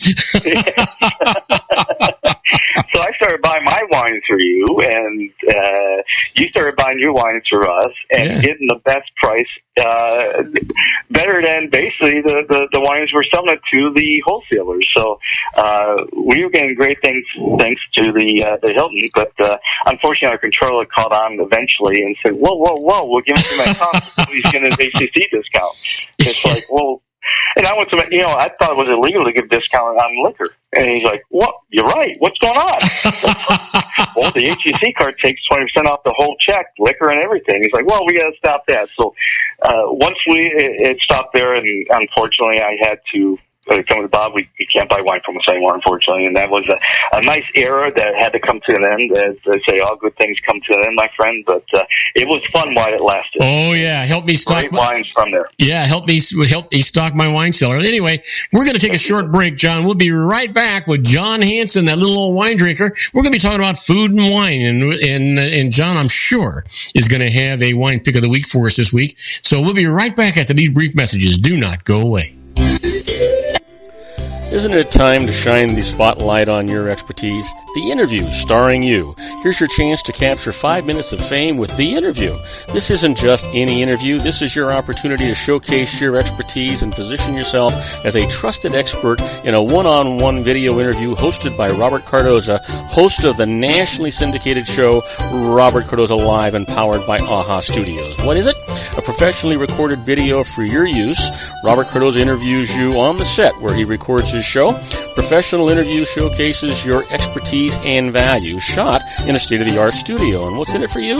Gain credibility as an expert, earn the trust of your target market, educate in a way that intrigues your audience, gain a powerful marketing tool that offers dozens of uses, website, video sharing sites, social media, email, DVDs, direct mail, lobby video, resumes, profile building, all that kind of stuff. Association with the nationally syndicated celebrity. That's right. And let's talk about AHA Studios. AHA is a strategic marketing firm that leverages the powerful and visual persuasion to help your business create powerful messages that connect with your target market. AHA ventures way beyond strategy, delivering the marketing collateral you need to start driving a new business through your doors. AHA has a full-service, in-house, state-of-the-art production studio to bring your messages to life using video. Discover how to make the interview work for you. Call 949-831-2222. That's 949-831-2222. AHA Image Studios, Incorporated. Dr. Stephen Tidwell, Gentle Family Dentistry in a caring, personalized environment. Here at Dr. Tidwell's office, we are dedicated to helping you keep your teeth healthy. We are a state-of-the-art dental practice that still believes in traditional values, such as excellent customer service and individual attention. We have a special welcoming offer for you for just $39, a complete exam, personal consultation, professional cleaning, and all necessary x-rays. That's a $266 value for $39. Dr. Tidwell has 2 convenient locations and experienced staff to provide you with professional care and personal attention that you deserve. Call today. Don't delay. A great smile another day. Call 909-944-7308. That's 909-944-7308 for Rancho Cucamonga or San Bernardino. Joel Saltzman is Dr. Wireless. He has turned his considerable expertise into consumer credit risk and wireless security into a highly specialized independent web-based consulting enterprise targeting consumer credit risk analysis and wireless transactional security and monitoring. He works as a wireless analyst, veteran independent agent, and consumer liaison for most wireless telecom carriers and equipment manufacturers. For more than 20 years, corporate and private clients and media audiences have counted on his unvarnished advice while weighing the technology, performance, and cost differences between Sprint, Nextel, AT&T, Verizon, and T-Mobile. Joel specializes in setting up mobile wireless hotspots to be used for disaster preparedness, business continuity, and mobile wireless merchant processing solutions. Call Dr. Wireless at 310-400-4900 or go to his webpage at drwireless.com. Again, call 310-400-4900 or his webpage at drwireless.com. You'll be glad you did. And now, back to our show. And I am Robert Cardoza. You're listening to Robert Cardoza live on the street at the intersection of business and politics. We're at 4:22 p.m. Pacific time. Wow, it's 80 degrees here in the heart of the Inland Empire in sunny Southern California, on its way down to 52 degrees. And if you're listening to us on our global syndicate, and you are in London, England, it's 45 degrees and clear. And in Vienna, Austria, it is 59 degrees and clear. But you know, you talk about a guy that is going to not rain on your parade. That's my good buddy John Hanson, another little wine drinker. Hey, John, you got the microphone, buddy. Thanks, buddy. What I talked about before we went on break was Charles Smith, which I tell you is one. I mean, he's not the big name out there, like Thomas River Brown or Philippe Melka. But I tell you, he's up in Washington, Columbia Valley, and his wines are just amazing. But what's great about Charles Smith, they're not $140 a bottle. As I said, I picked his Kung Fu Girl, his Riesling out there. Pick of the week, which is like $9 a bottle, and it is the most incredible Riesling. But Charles Smith, at first, I found Charles Smith when he was with K Vineyards, which was making incredible wines, and then he went to Magnificent Wine Company, and now is called the Modern Project. And in response to what it is, it's in response to what the people consume today. That's his philosophy behind it, which is immediately. As in immediately after they purchase a bottle of wine from a market or at the bar or restaurant, they want to drink it right away. And typically wines in this category are somewhat simple. But Charles' philosophy is basically to put as much into a wine as possible, and that just parlays to just an incredible wine that is ready to drink right off the bottle, and which is typical in regards to the variety, where the Merlot tastes like a Merlot. In the vineyard, the wine that tastes like where the wine was grown, where the wines are full of flavor, balanced, and true to the place of origin. And that's basically Charles Smith's business statement. And as I said, I mentioned Kung Fu Girl. The Riesling's out there 2014 for like $9 a bottle.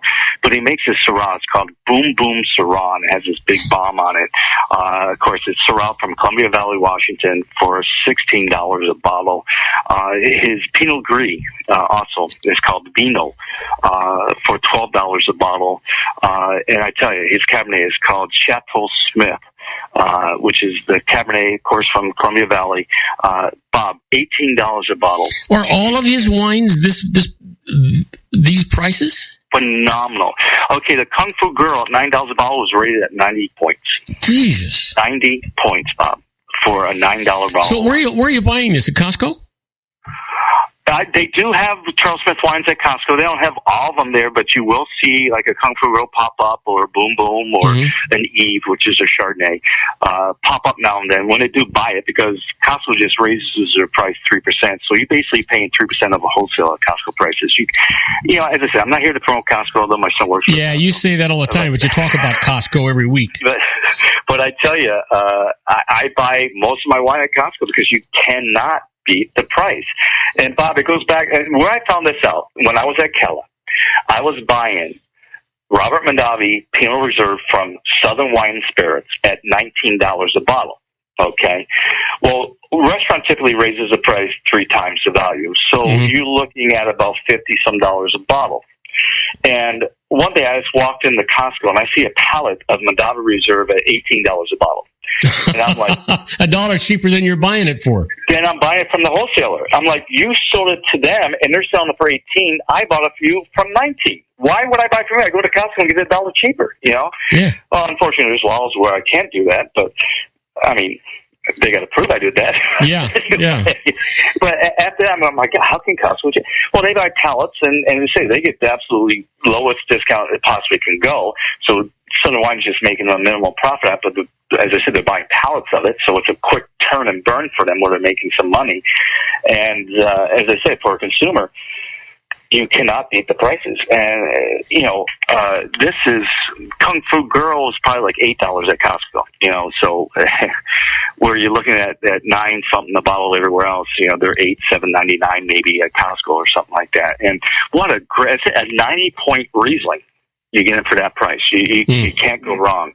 But as I said, they do have that Pinot Grigio 2014 grape called Vino. For the price, you can't beat Chateau Smith or Cabernet out of Washington. Of course, Columbia Valley, Washington, known for the Merlots and Cabs too. Yeah. Some incredible 100-point wines coming out of Washington. But they're Eve Chardonnay. Marley made. Wait a minute, did you say 100-point wines coming out of Washington? Oh my gosh, yes. There are a lot of 100-point wines coming out of Washington as well, especially the Columbia Valley area. Yeah, on the Merlots and Cabs. Casita Creek has had 3 100-point wines. Wow. In the last decade. Coming out of Washington State. There's some unbelievable wines coming out of Washington State. They also have the Velvet Devil, and that's their Merlot. And I tell you, I love this wine too, and that's one of Charles said, because it's Merlot, and it tastes like Merlot coming out there. And usually Merlot is just for blending, but I tell you, Merlots and Cabs are the big item coming out of Washington State. They're just, fruit is just, because it's a cooler area, and they get the longer hang time, and you just get this. I mean, the fruit, everything is just amazing. It's not. Well, John, when I'm entertaining people, I generally will grab a Merlot because it's a more widely acceptable and it's easier for the palates of non-sophisticated people. Merlots really work if you're entertaining. Well, kind of like the same profile as a Cab, but you don't have the tannins, the big tannins. I mean, you get a little tannins in Merlot, but nothing like some of the big Cabs that you get are just some monsters. Some of these Cabs are just, it's like hitting you in the side of the face. You know, there's this big tannic monster. Merlots are much more softer, and in Bordeaux is mostly as a blending grape to Bordeaux, and Cab is and the left bank. Cab is the main grape where Cab Franc, Merlot, Petit Verdot, all that stuff is more just blending either for color or softening up the wine a little bit, and that's what Merlot was typically known as. But I tell you, California really put where Merlot is, the varietal is just amazing, and Washington as well. I mean, their Merlots and Cabs. The Cabs are a little more softer because you get the hang time, but you don't get the big tannins. You get structure, absolutely. I mean, long finish is just amazing, but it's not like Paso where it's one dimension, which is this big fruit coming at you, and that's all you get. Mm-hmm. There's layers.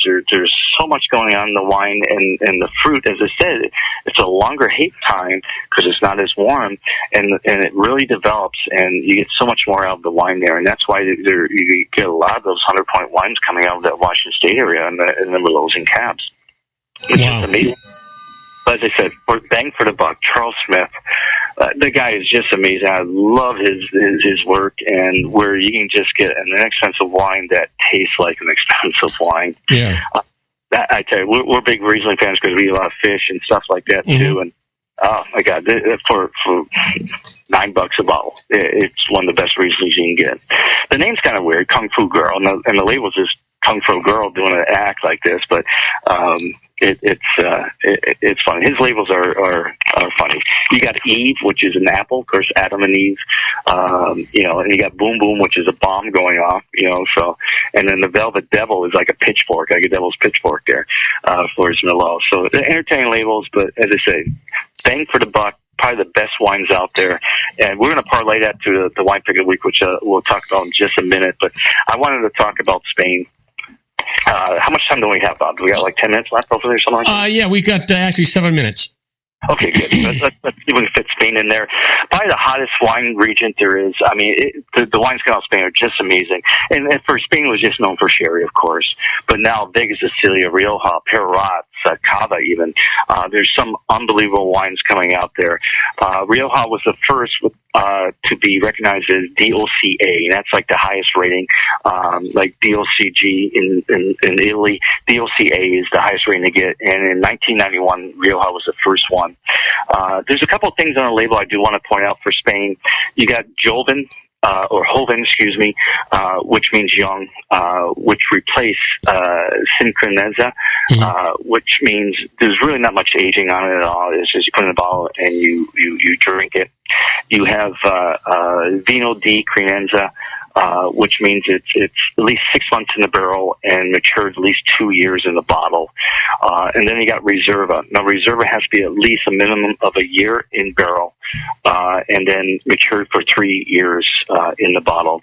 And then, of course, Gran Reserva, which is at least 2 years in the barrel, in the oak barrel, and then at least 5 years maturing before it's released. Let me ask you, John, on most of, when you say Reserva, not just in Spain and in Europe, but there was a time when I was buying wines and I wasn't really sure that I pretty much stuck to reserves and library selects and things like that because I was pretty much guaranteed I was going to get a pretty decent wine. Is it still that way today? Well, I mean, buyer beware, caveat Reserva is up to the winemaker. I mean, he can put Reserva on what he wants, but typically it is Reserva saved for his better wines. So typically, yeah, you're getting his better product, but they can put Reserva on anything they want. It's up to the winemaker. There's no legal stipulation on it. Now, you do have Meritage, which is a red wine blend. Now there is and Meritage itself is a name that you have to be a member of the association to put Meritage on your wine, and that's why you see like Opus One, it just says red table wine. Yeah, they don't put Meritage on there because you have to pay to put Meritage on your label, and it has to be the top 2 wines you produce, if not the top wine you produce. So there's some stipulations to put Meritage on the label. Reserve or Reserva, that is up to the winemaker. I mean, he can just put Reserva on anything. But typically, as I said, if you're going to put Reserva on it, it means your better stuff. So most likely, yeah, Reserva, you're going to get a better product, but beware. Make sure it's a quality producer, because if it's an unknown product and it just says Reserva on it, you may want to double check some stuff before you buy that bottle of wine, because it says no laws. You can put Reserva on anything. It's not up to, in California, it's no stipulations on it. It's Meritage it is, but Reserva is not. You can put Priority Reserve or anything you want in there. Chemists put Special Select on their high-end wines.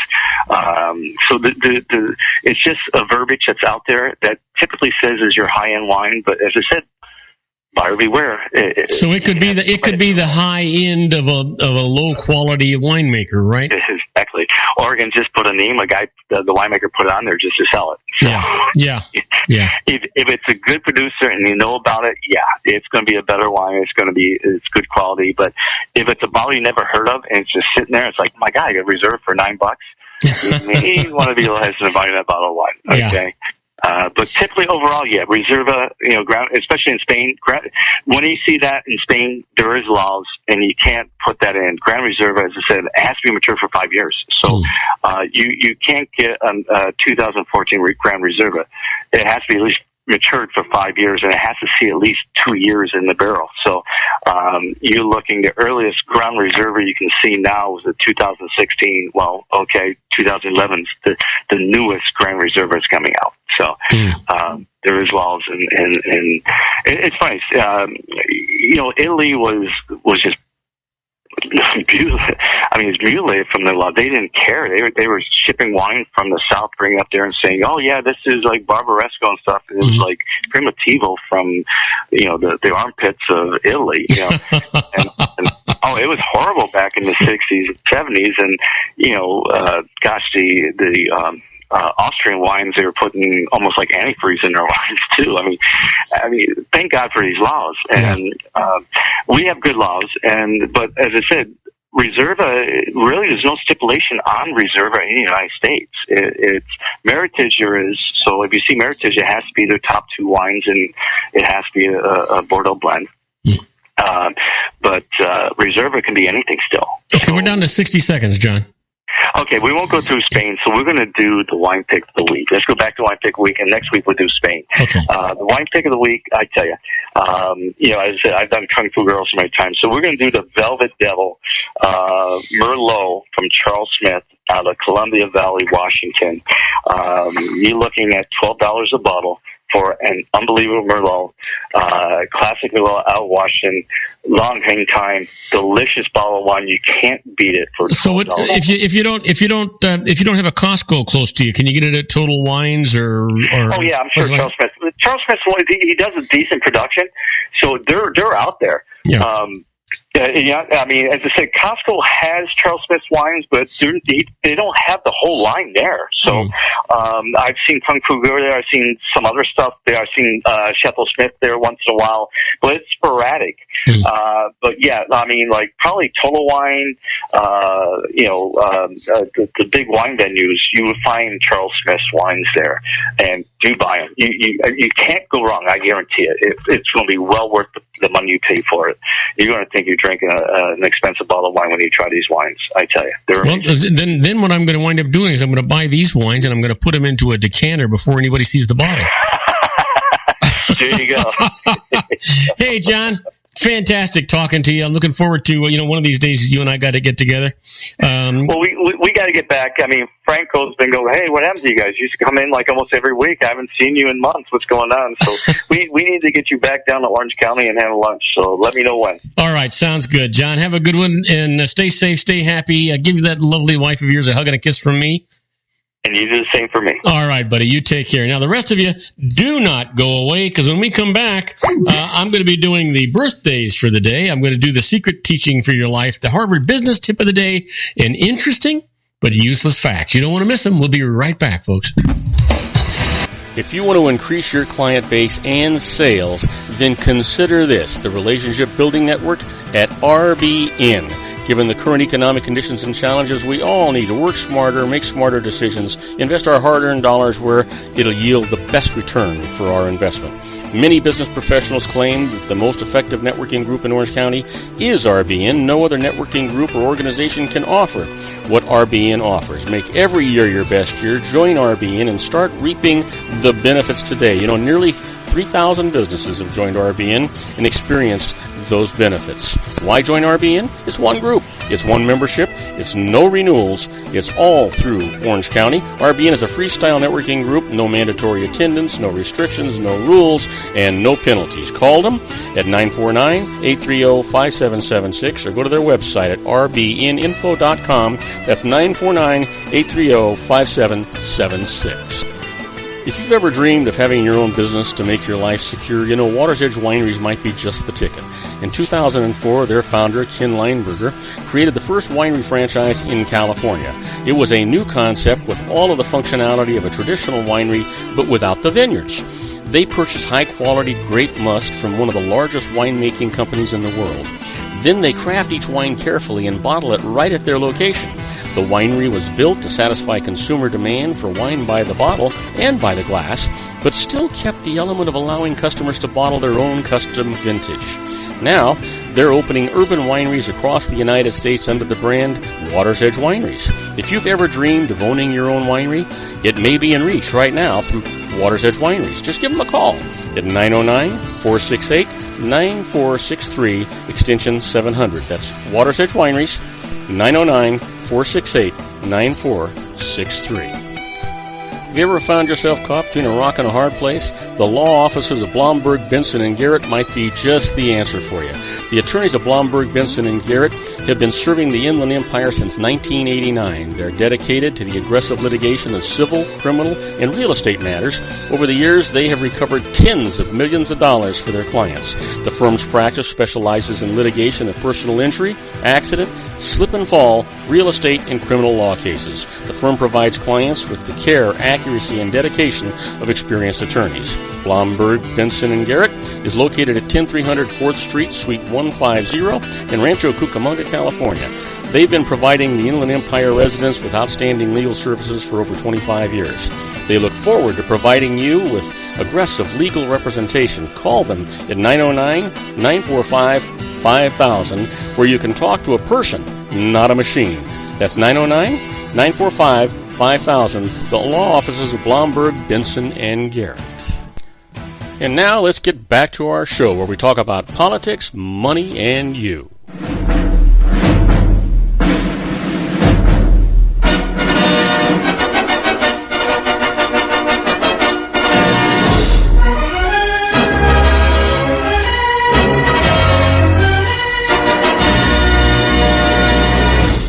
And I am Robert Cardoza. You're listening to Robert Cardoza live on the street at the intersection of business and politics. We're at 4:42 p.m. Pacific time, currently 80 degrees here in the heart of the Inland Empire in sunny Southern California. That's going down to about 51 degrees. But if you're listening to us on our global network and you're in Vienna, Austria, it's currently 59 degrees and clear. And if you're in Madrid, Spain, it's 43 degrees and clear. I hope you folks are enjoying our show. But right now, it is time for our Harvard Business Tip of the Day. And the management tip today is help a colleague who's struggling with mental illness. Yeah, you heard me right. What do you do if you have a colleague who may have had an undetected, undiagnosed, or untreated mental illness issue that's affecting your team's work? If you suspect that your colleague might be struggling with anxiety or depression or another mental health issue, think about whether you're the right person to say something. If you're a peer or a direct report and you don't consider the person a friend, then it's probably not your place. If you're a manager and the person's behavior is affecting their or others' work, then you have an obligation to address the issue. Now, first, create a safe environment where people can talk about these sorts of issues. Focus on the work and how the person's behavior is affecting them.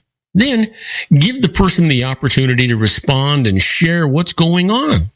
Listen in a non-judgmental way and get support from others if you need it. That's how you handle it. Handle it the right way. You'll be glad you did. Well, time for our secret daily teaching for your life. You know, this is all about a positive mental attitude. I tell you that all the time. Truth is, you really do control whether you're happy or you're sad, you're successful or you're a failure, you're rich, you're poor, you make people around you happy. It really depends on you, and it's all on your positive mental outlook. That's what it's all about here. So the secret for today is one way to master your mind is to learn to quiet your mind. Every teacher in The Secret uses meditation as a daily practice. It wasn't until I discovered The Secret that I realized how powerful meditation can be. Meditation quiets your mind, helps control your thoughts, and revitalizes your body. Just 3 to 10 minutes of meditation a day to begin with can be incredibly powerful for gaining control over your thoughts. Give it a try. Go ahead. You'll be glad you did. Well, it is obviously Monday, February the 22nd. And why is that important? Because it's somebody's birthday.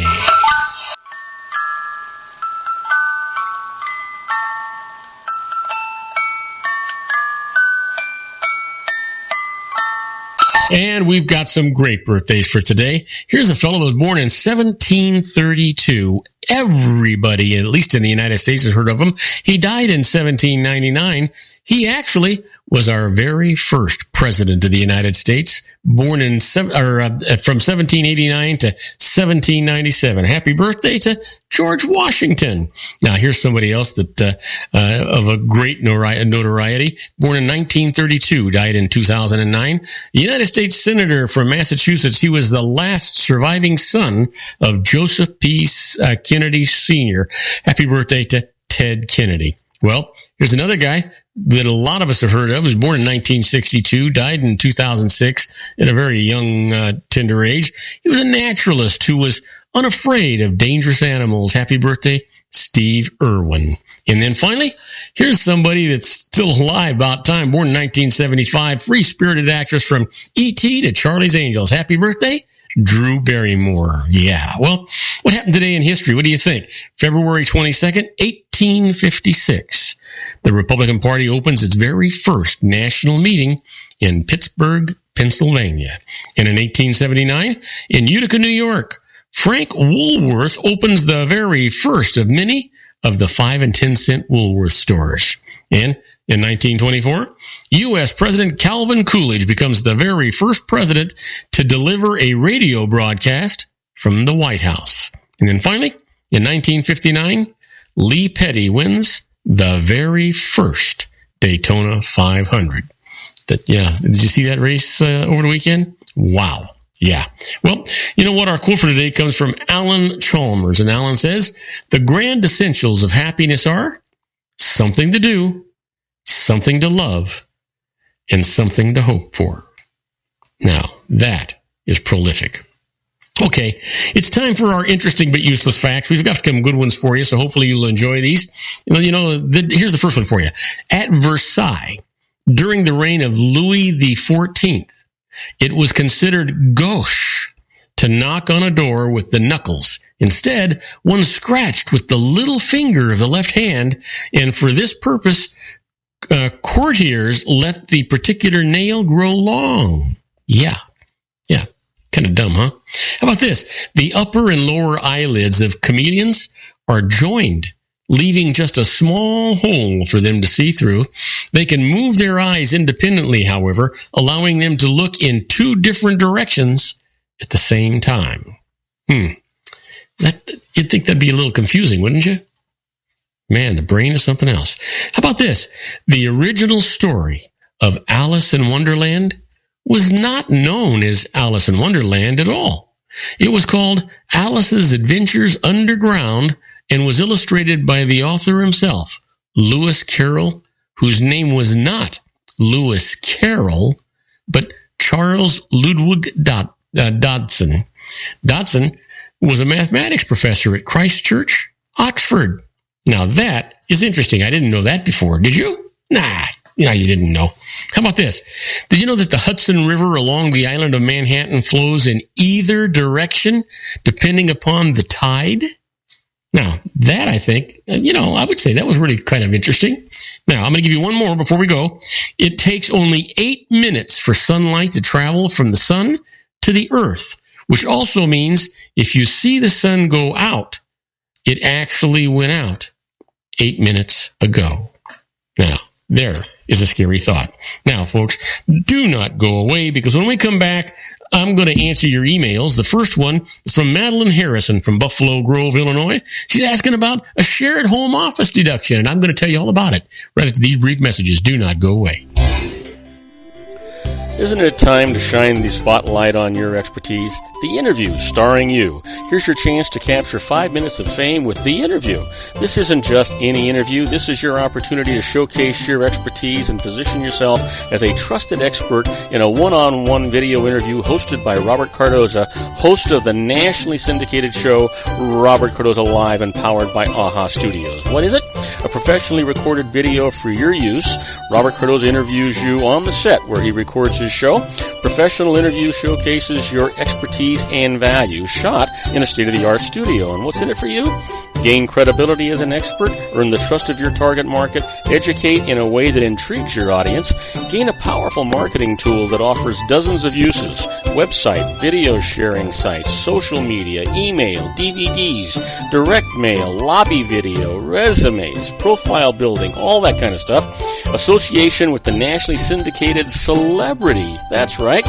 And let's talk about AHA Studios. AHA is a strategic marketing firm that leverages the powerful and visual persuasion to help your business create powerful messages that connect with your target market.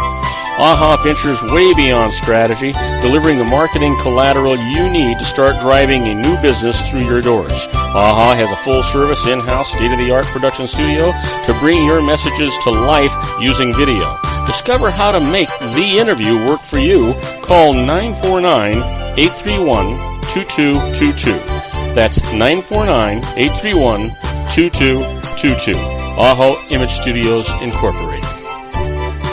Dr. Stephen Tidwell, Gentle Family Dentistry in a caring, personalized environment. Here at Dr. Tidwell's office, we are dedicated to helping you keep your teeth healthy. We are a state-of-the-art dental practice that still believes in traditional values, such as excellent customer service and individual attention. We have a special welcoming offer for you for just $39, a complete exam, personal consultation, professional cleaning, and all necessary x-rays. That's a $266 value for $39. Dr. Tidwell has 2 convenient locations and experienced staff to provide you with professional care and personal attention that you deserve. Call today. Don't delay. A great smile another day. Call 909-944-7308. That's 909-944-7308 for Rancho Cucamonga or San Bernardino. Joel Saltzman is Dr. Wireless. He has turned his considerable expertise into consumer credit risk and wireless security into a highly specialized independent web-based consulting enterprise targeting consumer credit risk analysis and wireless transactional security and monitoring. He works as a wireless analyst, veteran independent agent, and consumer liaison for most wireless telecom carriers and equipment manufacturers. For more than 20 years, corporate and private clients and media audiences have counted on his unvarnished advice while weighing the technology, performance, and cost differences between Sprint, Nextel, AT&T, Verizon, and T-Mobile. Joel specializes in setting up mobile wireless hotspots to be used for disaster preparedness, business continuity, and mobile wireless merchant processing solutions. Call Dr. Wireless at 310-400-4900 or go to his webpage at drwireless.com. Again, call 310-400-4900 or his webpage at drwireless.com. You'll be glad you did. And now, back to our show. And I am Robert Cardoza. You're listening to Robert Cardoza Live on the street at the intersection of business and politics. We're at 4:53 p.m. Pacific time. It's currently 80 degrees here in the heart of the Inland Empire in sunny Southern California. Well, if you're listening to us on our global syndicated network and you're in Tokyo, Japan, it's 43 degrees and mostly cloudy. And if you're in Sydney, Australia, 82 degrees and clear. You know what? We're coming down to the wire. Before we do that, I want to remind everybody that we do have our app available. We encourage you to get that app. It is absolutely free. If you have an Apple product, just go to the Apple Store and search Robert Cardoza Live. It's right there. You can download it. Like I said, it's free. You can listen to our show live. There'll be a little flag there that says we're live if we're broadcasting live. Otherwise, you can listen to all of our archive shows. If you hit the information button there, it'll tell you what's on the show that day. And if you have an Android product or a Windows product, you can just go to googleplay.com, do the same search, Robert Cardoza Live, and it'll be right there, and it's, like I say, absolutely free. That's the best way to listen to our show. It can get confusing with the number of stations we're on, the different medias that we're on. That's the way to hear it at your own leisure anytime that you want to do that. Now, let's talk about the emails. My first email comes from Madeline Harrison from Buffalo Grove, Illinois. She's asking about a shared home office space and says, can my husband and I both claim home offices in our tax return? If so, can we claim the same shared space as office? Well, so Madeline, here's the deal.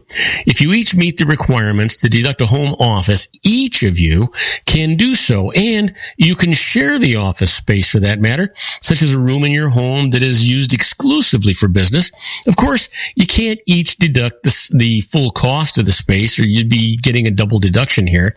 So you should separately deduct a portion of the space in proportion to how you actually use it. Now, generally, a home office must be the principal place of where you conduct business, or be needed for administrative or management activities because you have no office where you conduct the business, such as a doctor at a hospital, for instance.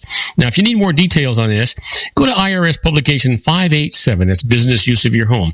Keep in mind that the easiest way for the two of you to decide how much to take is, you know what, take your gross revenue before any deductions and add it together.